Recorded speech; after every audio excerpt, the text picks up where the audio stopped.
به همین راحتی تونستیم این عکس رو به این عکس زیبا تبدیل کنیم. با من همراه باشید.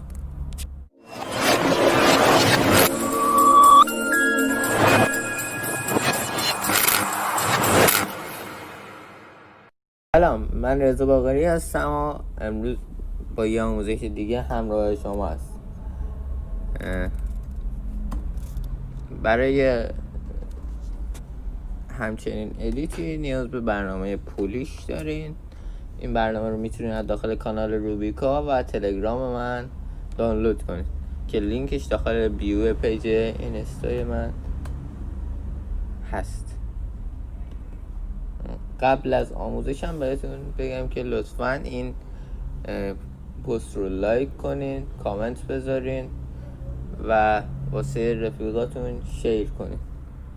اگر هم کانال یوتیوب من رو ندارین، یوتیوب سابسکرایب کنین، اون زنگوله بغلش هم تپ کنین، یا اگر داخل اینستا میبینین من رو فالو کنین. ممنون. خب بریم سراغ آموزش. برنامه پولیش رو باز میکنیم. از پایین سمت چپ روی فوتو میزنیم و از اینجا عکس خودمون رو انتخاب میکنیم.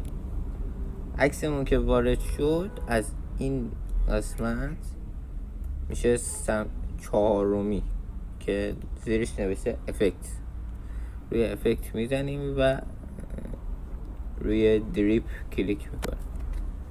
دریپ که بزنیم این عکسمون رو دوربری میکنه. میتونیم بک‌گراند هم رنگای مختلفی بهش بدیم.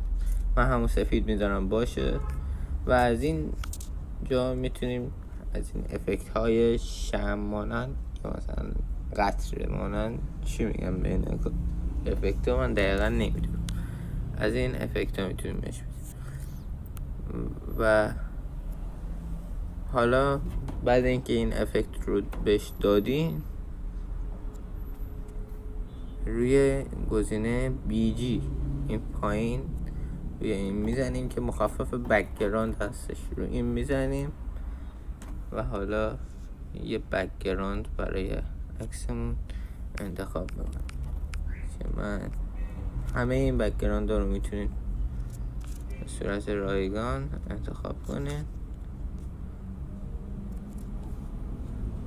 مثلا اینطوری الان خوبه. بعد از این کار میریم به بخش این استیکر سمت راست پایین و این گزینه دومی رو میزنیم. از چپ دومی میشه و روی این پروانه زیبا کلیک میکنیم و این رو اینجا قرار میدیم. حالا تایید رو میزنیم. به بخش فیلتر میریم.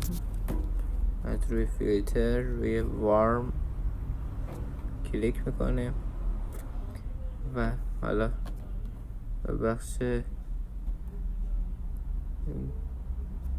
وسطی میریم که دقیق نمیدونم اسمش چیه. میتونیم RGB، RB، GB یا مدل های مختلف برای عکسمون انتخاب کنیم. حتی میشه اینجور هم اینجور مثل این عکس رو ما فعلا به این RG نیاز داریم و به همین سادگی تونستیم این ادیت رو انجام بدیم با یه برنامه موبایل. حالا برای سیو کردن هم روی سیو این بالا میزنیم، تبلیغ رو رد میکنیم.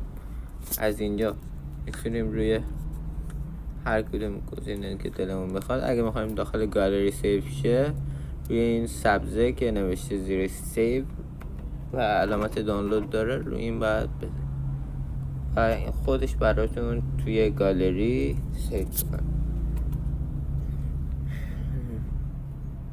با تشکر از شما که تا آخر این ویدیو همراه من بودین و باز هم میگم که لایک، کامنت، سابسکرایب فراموش نشه.